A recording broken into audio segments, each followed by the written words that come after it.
On the 4th of September 476.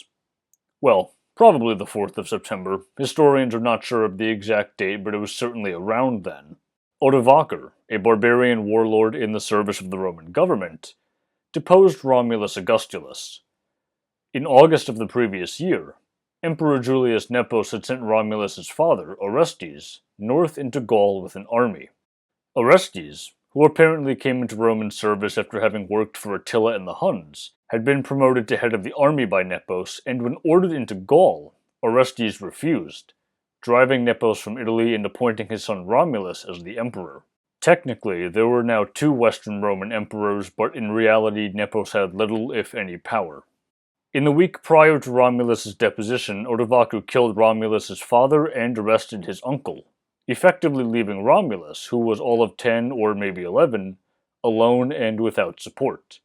His removal is often considered in the traditional telling the end of the Western Roman Empire, but he wasn't killed, so what happened to the last emperor of Rome? Well, there are two answers to this question, neither of which are unfortunately entirely satisfactory. There are problems with the documentation, so the first answer is simply we don't know. And the second, slightly more complex answer is that there are some hints that he was still alive, possibly in the early 500s. The sources we have for him are passages in the writings of Marcellinus, Jordanes, and Cassiodorus, all major figures at one point or another in the Eastern Roman and Ostrogothic courts. There is one other major source, the anonymous Velesianus, and we don't know who wrote this particular source. It's actually not even one text, it's two. One portion dates to the 4th century, and the other dates to some point in the 6th century. And eventually, they were combined. It's the portion from the 6th century which gives us the famous description of Odovacer and the deposition of Romulus, saying the following.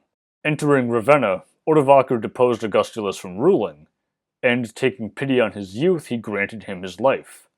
And because he was beautiful, he even gave him an income of 6,000 solidi, and sent him to Campania to live freely with his relatives. It's not clear when exactly that was composed, but writing in about 550, Jordanes tells us that he was exiled, so this likely is what happened. A bit earlier, and thus closer to the deposition, so in theory perhaps more reliable, is the writing of Marcellinus, a bureaucrat in Justinian's court in Constantinople, who, writing in 518, framed the deposition as the legitimate loss of a Roman emperor.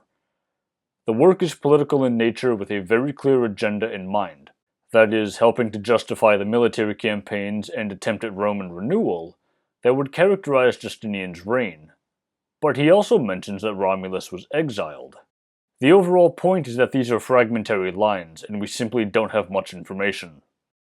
So, was he exiled? The answer to that is probably yes. Was it to southern Italy, though? Of that we are not certain. We do have one piece of information which comes to us from our last source, the Varii, a collection of letters largely written and compiled by Cassiodorus, a member of the Ostrogothic court, which contained a letter written by King Theodoric in either 507 or 511 to somebody named Romulus, which was confirming some sort of a pension. Traditionally, Romulus Augustulus is understood to have been exiled to southern Italy and to have been given an estate, which at some point in the history of Italy was apparently rebuilt, and now it is a castle that you can go see today. But whether or not this is actually what happened, and whether or not the history of this place is what it claims to be, is not entirely clear.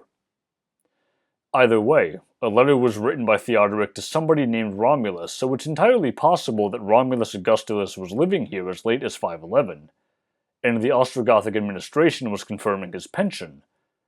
But then again, this does not have to refer to the former emperor. It could just be to somebody named Romulus. However, sources from the Gothic Wars don't mention Romulus Augustulus, so if he was indeed alive in 511, he may very well have died prior to 530, giving him a maximum lifespan of maybe 65 years. If Theodoric's letter did not refer to Romulus Augustulus, then perhaps the former emperor, like so much else in the past, simply faded away, a man who was once something but who, over the course of his life, simply receded from view.